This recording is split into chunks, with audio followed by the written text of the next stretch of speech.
So by show of hands, how many people here have ever seen a movie about Jesse James, the outlaw, the Confederate soldier turned out? Okay, all right, yeah. So one of my grandfather's favorite stories to tell was about him and his two older sisters. We called Aunt Gertie and Aunt Laura, okay? But it was in 1939. A movie came out, 1939. Dude, that's almost 100 years ago. A movie came out called Jesse James in January of 1939. And it took the world by storm. And so my grandfather, who was 12 at the time, he was gonna go on 13. He would go on to fight in World War II, but not quite yet. He had taken his two older sisters to watch the movie and everything, and which was kind of a big deal for three kids who grew up in a sharecropper's house, okay? I mean, going to a movie, all right, was a humongous undertaking, like a financial undertaking, right? And plus, where they had to go to the movie from where they grew up in, where I grew up in North Central Florida. They're still working on building civilization there. And so they found a movie theater, they went to it, and they're just engrossed in this movie as much as they are the popcorn and the soda.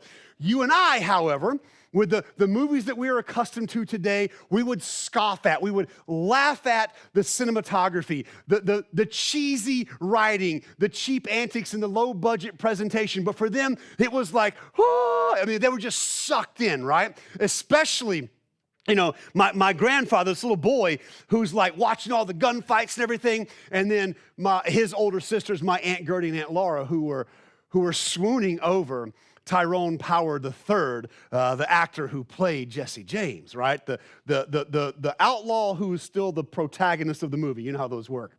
So if you know anything about the story of Jesse James, he was actually killed. He was betrayed by one of his former gang members. So Bob Ford shows up one night to offer them this deal of knocking over this joint and this bank and this train and whatever, and they're going to make a lot of money. And Jesse goes, "No, I'm out." And so Bob Ford storms out. According to history, he storms out. But because he was a coward and he wanted to collect the 10 grand on Jesse's life, he pulls his gun and he creeps back in the back door. And he comes up behind Jesse James like a coward to shoot him in the back, which is actually what happened. And my Aunt Gertie, about a 15-year-old girl, is looking at all this happen on the silver screen. And my grandfather could not tell this story without chuckling to the day he died. My Aunt Gertie, my great Aunt Gertie, stood up and shouted out, "Look out, Jesse!" in the middle of a crowded house theater. And then boom, Jesse James was shot and killed. And so my grandfather just always chuckled she was so engrossed. She was wanting to spare the character of what she knew was going to happen to him. And so she just stands and says, "Look out, Jesse," to no avail. And it might sound like a silly story to you, because it is.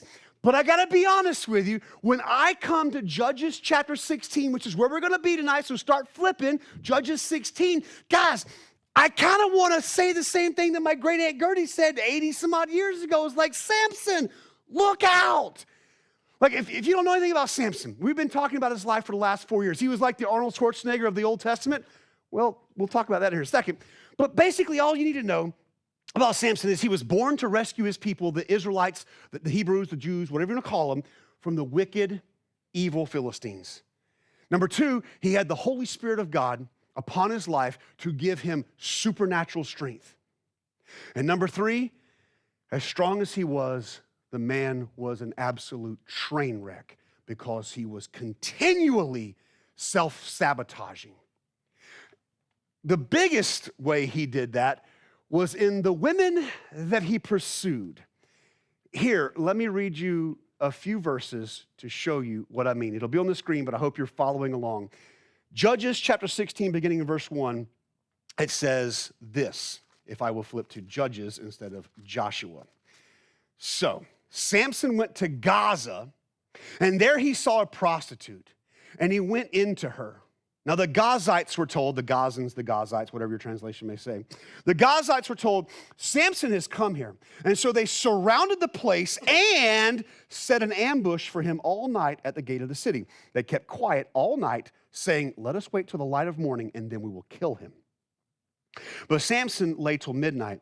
And at midnight he arose, and he took hold of the doors of the gate of the city and the two posts, and he pulled them up, bar and all, and put them on his shoulder and carried them to the top of the hill that is in front of Hebron. Okay, they're going to stop right there just for a second because a lot of things happen that you might not understand there. But I want you to see what I just mentioned before we read that. See how I told you that Samson's always pursuing the wrong woman? He goes down to Gaza. Did you catch that? Gaza, like the Gaza that you hear about on Fox News and CNN and MSNBC or whatever you like to listen to, that same Gaza is this Gaza, okay? 3,300 years ago, same Gaza, okay? He goes down to Gaza, which was the capital of all the Philistine cities, the Pentapolis, the 5 cities there in what we call Gaza today. Gath, like Goliath was from Gath. He's one of these Philistines, right? Goes down to the capital city, and what does he see, church? What does he see? He sees a prostitute. And what does he do? He's like, oh, that's a prostitute. I think I'll cross the street and come over here. No, he went into her. And so clearly, there's some time that has passed between chapters 15 and all the heroic antics that Samson worked in that chapter. There's some time has passed between chapter 15 and these 3 verses I just read to you in chapter 16, but not enough time has passed that the Philistines, that the Gazans have forgotten who Samson is or what he did to them just a few verses earlier. He kicked booty. And so they come and they say, well, Samson's here. I didn't know Samson. Did you know Samson was coming? No, I didn't hear. Hey, set up a perimeter around the prostitute's house, and you guys, Frank, Hank, Henry, you guys go watch the city gate. There's one way into Gaza. There's one way out of Gaza. Go guard the gate. He's not slipping through this time. We're going to have our way with him. We're going to get him. And yet, what we're told here is that he escaped. He not only slipped out of the prostitute's house because he arose in the middle of the night and snuck out. He kind of got around the guards at her house. He actually went down to the gate of Gaza, the gates of Gaza, and he got past those guards as well. And I have to say this. It sounds like, it's like a verse and a half of like, he lifted some heavy gates. Can we just stop for about 5 minutes and talk about this? Because there's some things going on here that you're probably not going to recognize or notice or see. So let's just talk about this for a second. One of the things, I've got questions. I believe everything in the Bible, but I don't always understand everything in the Bible. And when I get to heaven, I want to sit Samson down and be like, bro, tell me how you did that, okay? Like, tell me how you got out of her house without them catching you, and then you went down to the gates of Gaza and you ripped them off the wall and carried them to Hebron, and you didn't get caught by those guys either. Like, how did you, what? Okay. This is not guessing. This is not make-believe. This is not you're just trying to ascertain or pull some numbers out of the sky. Our archaeologists have found gates from this age of history. We've dug them up. We know they're about 10 feet wide by 10 feet tall so that animals can go in, carts can go in, people can go in and out. We know what they look like. We know what they were made out of. They were made out of these huge slats of wood. They were form pressed together and cross-barred. And then they were hung on these gigantic, massive posts, these poles that went deep down into the ground and then ran 10 feet up. And then across from one beam to the other, or from one pole to the other, was this big wooden beam that the doors could be hung by at night and closed and further secured. And that's just the wooden part. Most of the Philistine gates would then have been like hammered with nails or beaten down with bronze and covered with metal plates so that an enemy could not come up in the middle of the night and burn the wooden gates and thereby take the Philistines by surprise. So here's the math. Here's the number. We've found evidence of these gates. One gate would weigh anywhere between 6,000 and 11,000 pounds. There's 2. And that's not even counting the bronze plating that more than likely would have been over these 2 gates. And then you got the bar, then you got the poles, and this thing that's bigger than Samson, he rips it out of the ground. Okay, guys, just for a little perspective, I drive a Ford Expedition, a 5.4-liter V8 Triton, okay? My carbon footprint is about the size of Godzilla, all right? Without my golf clubs, without me, without even a tank of gas, sitting in the parking lot, clocks in at about 5,900 pounds. Let's just round up, shall we? When Samson rips up those gates, he's got a Ford Expedition Eddie Bauer Limited on this shoulder and a Ford Expedition Limited Bauer Edition on this shoulder. And then he starts walking. That's kind of crazy. I believe it. I don't understand it. I'm going to have Bible study in heaven one day with Samson. Like, bro, tell me how you did that. Did you do it really quickly or did you do it really quietly? Did you kill him? Did you sneak past him? Like, how did you do that? I just want to know, okay? And then with those gates on his shoulders, he marched to Hebron. Nobody here probably knows where Hebron is. It's in a place called the West Bank. Ever heard of the West Bank? Yeah, all of you have heard of the West Bank, haven't you? It's in a place called the Levant. Maybe you've actually heard that word once or twice, the Levant. The Levant is just a word that means rising. Because from Gaza, which is right down there, the same place it is 3,300 years ago that it is today, right down there by the Mediterranean Sea, it is more than 3,000 feet in elevation up to the hills of Hebron. He carried 10 to 12,000 pounds, 40 miles uphill. Samson is not the guy that you tell about walking uphill to school in the snow both ways, okay? You're not going to get anywhere with that cat, all right? He's like, yeah, but did you rip up the gates, okay? Guys, why am I making a big, why does the Bible spend a verse and a half, and why did I spend 5 or 6 minutes talking to you about that? Okay, here's why. Pastor David's favorite pop quiz. Everybody ready? You don't look nearly excited enough. Here we go. So, y'all know the answers. Who are the gospel of Matthew, Mark, Luke, and John about, church? Who's the book of Revelation about, church? What about the book of Genesis, church? How about my Wednesday night crew? Who is the book of Daniel about? Who's the book of Judges about? Don't fail me, church. Who is the story of Samson really about? Okay, maybe I'm just seeing too much. They got him pinned up at night, surrounded. I read a story about Jesus dying and being buried in a tomb that was surrounded by soldiers. Hang tight. Samson surprised everybody. He rose a little too early, and he got out. He rose unexpectedly at midnight and left town. Jesus just flat out rose unexpectedly, and he left the tomb. And then Samson carried wood on his back up a hill to the city of Hebron, where one day, about 300 years later, Jesus' great-great-great-great-great-great-great-great-great-great-grandpa, King David, would reign as king for 7 years. But it gets even better. Samson left the city of Gaza completely defenseless. He ripped off their one and only gate and carried it 40 miles away. That's from here to the far side of Lakeland from where you sit tonight. That's a different county. And he laid them down in a land that Messiah would come from. I remember that Jesus guy one time saying that if you'll follow me, if you'll put your faith in me, we will storm the gates of hell. And how did he put it?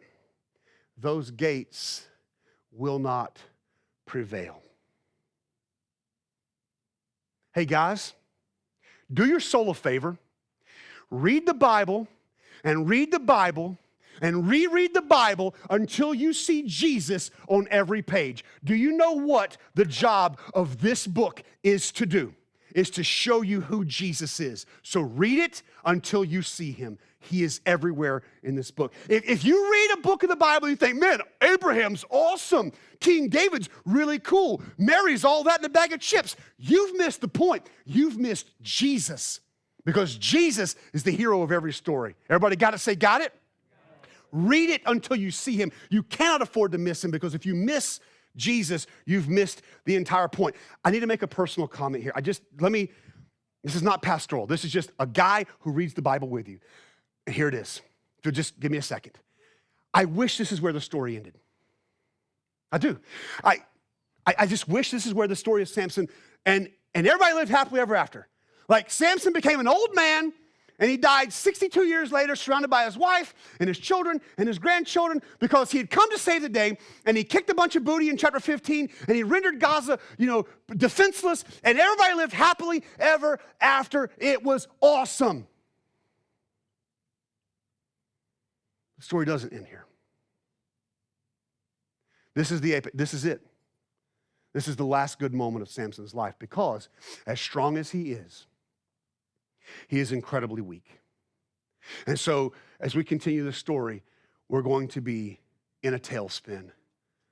We're screaming towards the dirt at breakneck speeds. And life is not ever going to be as good as it is right now. Follow along. It'll be on the screen. I'm going to read to you the next 18 verses here, beginning in verse 4. So after all of this, verse 4, Samson loved a woman in the valley of Sorek. This is in the Philistine territory. And her name was Delilah. Y'all know this story, right? And the lords, maybe it says, the kings of the Philistines came up to her and they said to her, hey, seduce him and see where his great strength lies, and by what means we may overpower him, that we may bind him and humble him. I told you last week, be looking at how often we're going to be talking about tying up Samson. And we will give you 1,100 pieces of silver each. So Delilah said to Samson, please tell me where your great strength lies and how you might be bound, that one could subdue you. Hey, fellas, if your wife ever asks you this, all right, okay, let's just go to verse 7. Here we go. All right, making sure everybody's paying attention. Samson said to her, if they bind me with 7 fresh bowstrings that have not been dried, then I shall become weak and be like any other man. And the lords of the Philistines, guess what? They brought up to her 7 fresh bowstrings that had never been dried, and she bound Samson with them. Now she had men lying in ambush in an inner chamber. And she said to him, the Philistines are upon you, Samson. But he snapped the bowstrings as a thread of flax snaps when it touches the fire. And so the secret of his strength was not known. Verse 10, then Delilah said to Samson, behold, you've mocked me and told me lies. Please tell me how you might be bound. And he said to her, if they bind me with new ropes that have never been used, then I shall become weak and be like any other man. And so Delilah took new ropes and bound him with them and said to him, Samson, the Philistines are upon you. And the men lying in ambush were in an inner chamber, but he snapped the ropes off of his arms like a thread. And then Delilah said to Samson, until now you have mocked me and told me lies. Tell me how you might be bound. And he said to her, if you weave the 7 locks of my head with the web and fasten it tight with the pin, then I shall become weak and be like any other man. Well, that's interesting. And so while he slept, Delilah took the 7 locks of his head and wove them into the web. This is the loom. This is the sewing machine of the day, basically. And she made them tight with the pin and said to him, the Philistines are upon you, Samson. But he woke from his sleep and pulled away the pin, the loom, and the web. And she said to him, how can you say I love you when your heart is not with me? You've mocked me these 3 times. You've not told me where your great strength lies. And she pressed him hard with her words day after day and urged him until his soul was vexed to death. Boy, I see a lot of promise in this relationship. How about you? All right? Yeah. And he told her all his heart. Did you see, underline verse 17? And he told her all his heart, and he said to her, a razor has never come upon my head, for I've been a Nazirite to God from my mother's womb.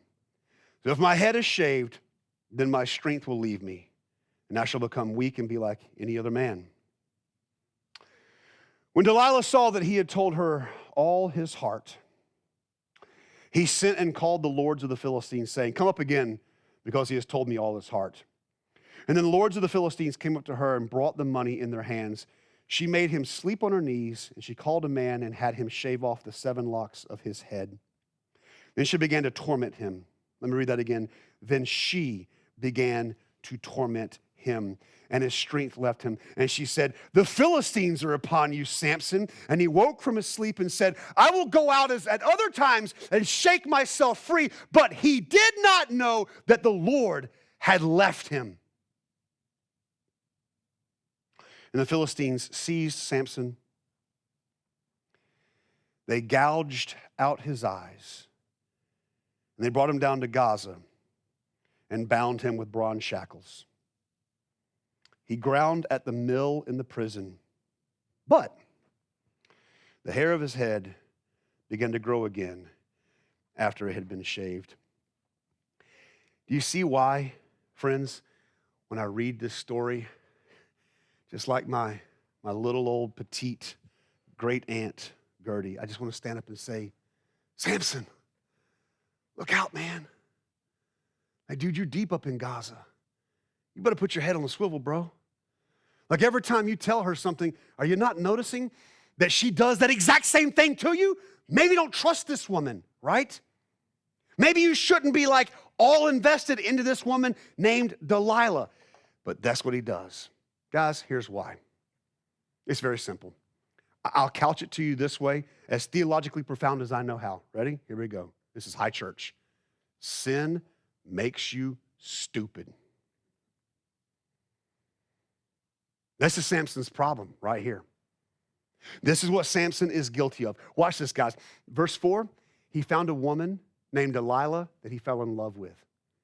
So Samson's been involved with several women in the past, but he's been in lust with them, hasn't he? A prostitute, a woman. We never even knew his wife's name. She got killed. But this is the first woman that Samson loved. Now watch this, watch this. This is important. Samson is in love. Delilah, she's in business. I'm just saying. So the Philistine kings, the lords, the generals, the military leaders, the leading society people of their culture come to her and say, hey, we're interested in that guy that's interested in you. You sell him out to us. You figure out how he can be tied up. We'll give you each 1,100 pieces of silver. That's, if my math is correct, a bunch of money, okay? 5,500 pieces of silver. That would be a fortune today. It was a windfall untold, unimaginable in Samson's day. And so she agrees to betray the guy that loves her. And so, again, you heard the story. What's the source of your strength? Like, what makes you so strong? Like, how can we bind you? How can we take your strength from you? My question would be like, woman, why are you asking? Okay, I mean, is it just me? But he goes, 7 fresh bowstrings has never been dried. 7, he's a Hebrew, sounded religious. Fresh, that sounds fancy. Yeah, do that. It didn't work. You lied to me, you mocked me, you made me look stupid. Yeah, well, I'm still alive. What's the source of your strength? Well, if you tie me up with a couple of new ropes that have never been used, I'll be like any other man. Well, really? Because it didn't work in chapter 15 when they did that, all right? I'm just saying. But oh my goodness, when she starts coming at him again the third time, if little Miss Delilah was playing that old child game of hot or cold, she's definitely starting to warm up, isn't she? Because the third time Samson goes, let me tell you about my hair. My hair, if you weave it together, the 7 locks. Samson was a hairy guy, okay? He's like a cross between a man and a grizzly bear. Big old beard, lots of hair. If you tie it up, if you pin it, if you put it on you clock it back, it's just, I'll be like any other guy. Wow, Samson. Why, dude? What are you doing? What are you thinking, man? And so, of course, when he wakes up and she says, the Philistines are here to kill you, he comes out, he springs alive. Nothing's changed. He still has his strength. But then the 4th time, she goes, you mock me, you lie to me, you've never told me the truth, you don't trust me. And I'm thinking, because he has no reason to, woman. Okay? My gosh. But then he goes, I tell you what, you vexed me to the point of death. By the way, that's what the Israelites had done to God a few chapters earlier because of their sin. You vexed me to the point of death is what Samson says. So fine, here's the deal. You cut my hair. I'm under a Nazirite vow. You cut the hair off of my head. A razor has never touched my head. Not just my hair, but my head, my beard, my mustache, my facial hair. You cut my hair, I'll become weak. I'll become like any other man. Guess what she does? Guess what she does that 4th and final time? She calls in a barber, puts him to sleep on her lap, and he shaves Samson bald. He had told the truth. He had told his heart, and it cost him everything because he did not guard his heart, like the book of Proverbs talks about. That's a separate sermon. Can we go into Pastor David's favorite pop quiz, part 2? Can I hit you with one more question? Church, listen to me. What was the source of Samson's strength? Don't anybody say hair. It was the Lord. Because when he woke up, Miss Judy, when he woke up, he didn't say, oh, my hair's been cut. He woke up and he says, the Lord has left me. I'll tell you why the Lord left you, because you kept breaking your vow.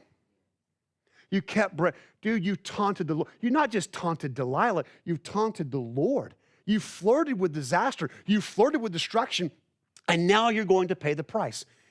Can I just give you a hot take real quick? You can argue about it with me. You can email me. If you don't like what I'm about to say, you can reach me at kevin@therootchurch.org. Just go ahead. All right. All right. Here we go. I don't think, can you give me that other picture, Miss Jackie, the title slide? Just give me that one back or forward. I don't think Samson looked like that.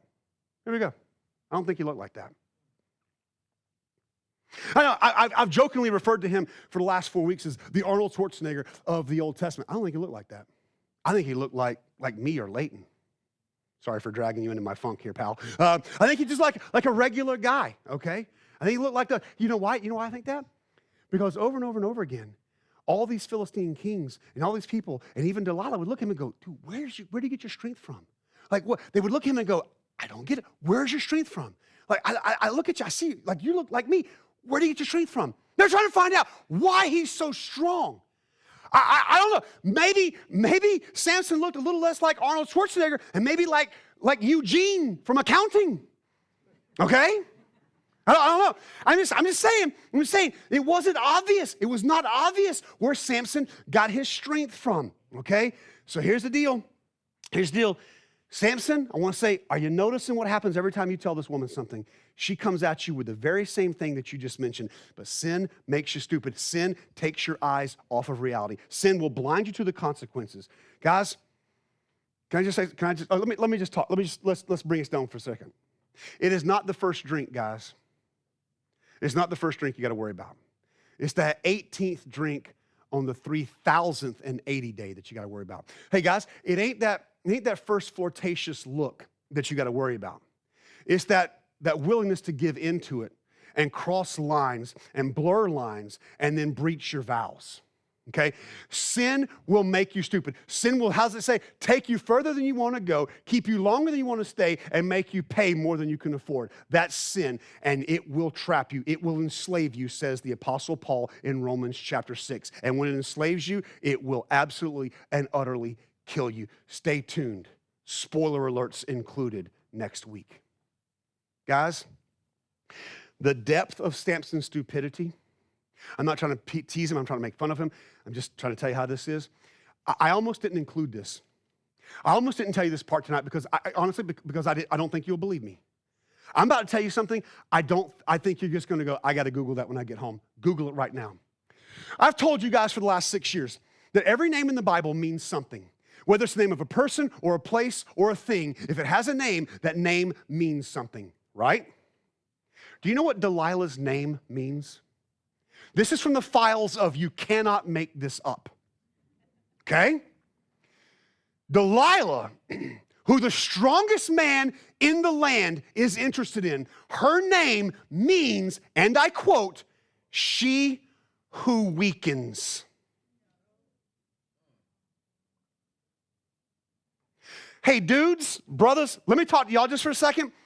Brothers, if her last name is Miss Maneater, okay?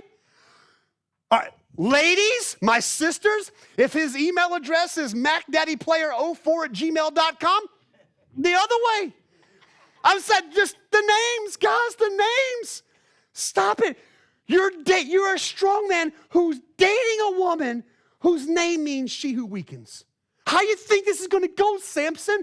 Like, bro, look out. That's what I want to say. Like, look out. Stop. Stop everything that you're doing. Sin made him stupid, and he didn't see it. And you know why he didn't see it? Because he didn't want to see it. This is where we'll wrap up tonight. If you don't want to see, whatever it is you don't want to see, then guess what? Shocker, you won't see. Okay, this is Samson's problem. Samson does not have visual problems. His eyes work fine. His ocular tools and his devices in his head that God gave him are completely perfect. But he still doesn't see what he's supposed to see. He doesn't see the truth. Because he's not looking for the right things. And he doesn't see the consequences that are rushing at him because he doesn't care. Look, guys, I can prove that to you just really quickly. Over the last 4 chapters, we've said this. That Samson has no problem falling in love or falling in lust with the wrong woman. But Samson also is forbidden by God to touch a dead body. But he has no problem scraping honey out of a dead carcass of a lion to have a tasty treat. Samson has no problem saying, oh yeah, part of my Nazirite vow is to never get a haircut or have my beard trimmed. Hey, here's some razors, go to town. You have walked away from your commitment to God, Samson, and now look at what happens. The hero, you started this chapter, verse 1, as the hero of the nation, and you will end it blinded with your eyes gouged out, with bronze shackles around your wrist, in a prison, in a dungeon in Gaza. You were supposed to free your people from them, and now you have become enslaved to them because of your tremendous weakness. You didn't see it, brother. Why? Why? Look out, Samson.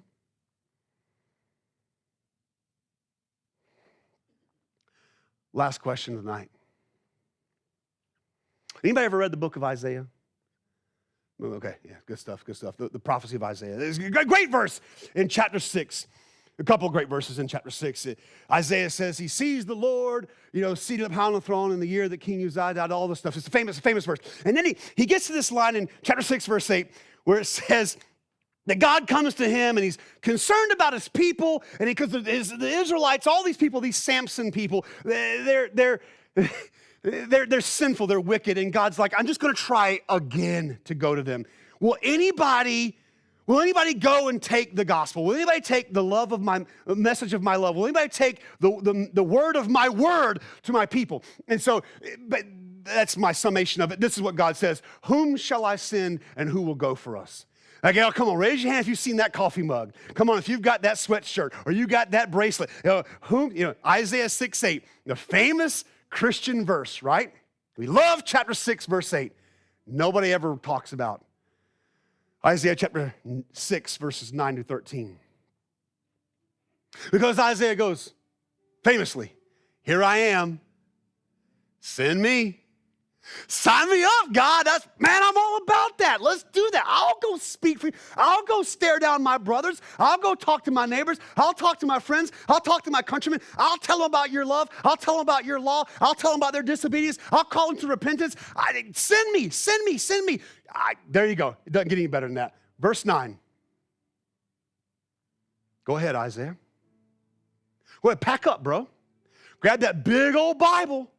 Get your canteen, get your walking staff, get your purse, head out. And you preach your guts out, dude. You go to every city, you go to every hamlet, you go to every village, and you tell them about me. And while you're doing that, I'm going to start burning it down. I'm going to scorch the earth. Because here's the deal, Isaiah, they're not going to listen. You're going to speak. You're going to be crystal clear, but they're not going to perceive. They have eyes, but they're not even going to open them, Isaiah. And so you just keep preaching, bro. You stay faithful to me. But the deal is, they're not going to see because they don't want to see. And it's all going to go this way because they would rather have their sin than my love. I'm taking everything from them. They'll either be killed or they'll be marched to Babylon and imprisoned in a foreign city.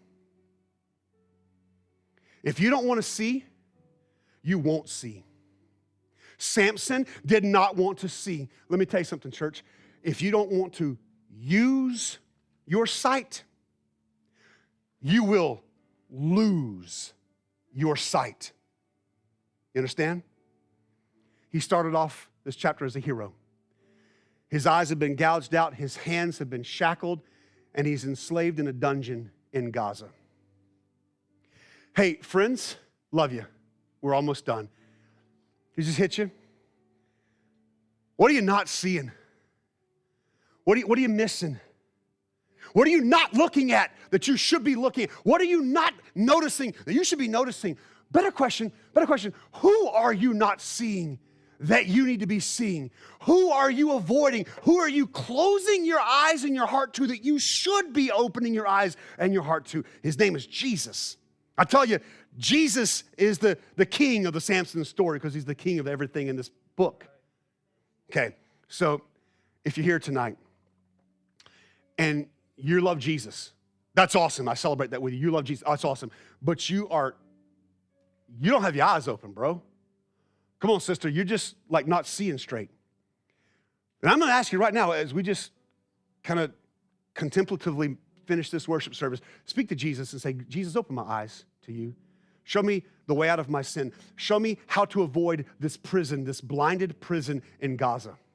But if you're here tonight and you don't know who Jesus is, and you cannot understand why this guy up front who's so loud and so crazy about Jesus talks about Jesus so much, then here's the answer. Because Jesus loves you enough to die for you, to remove you from that dungeon, to give you your sight back.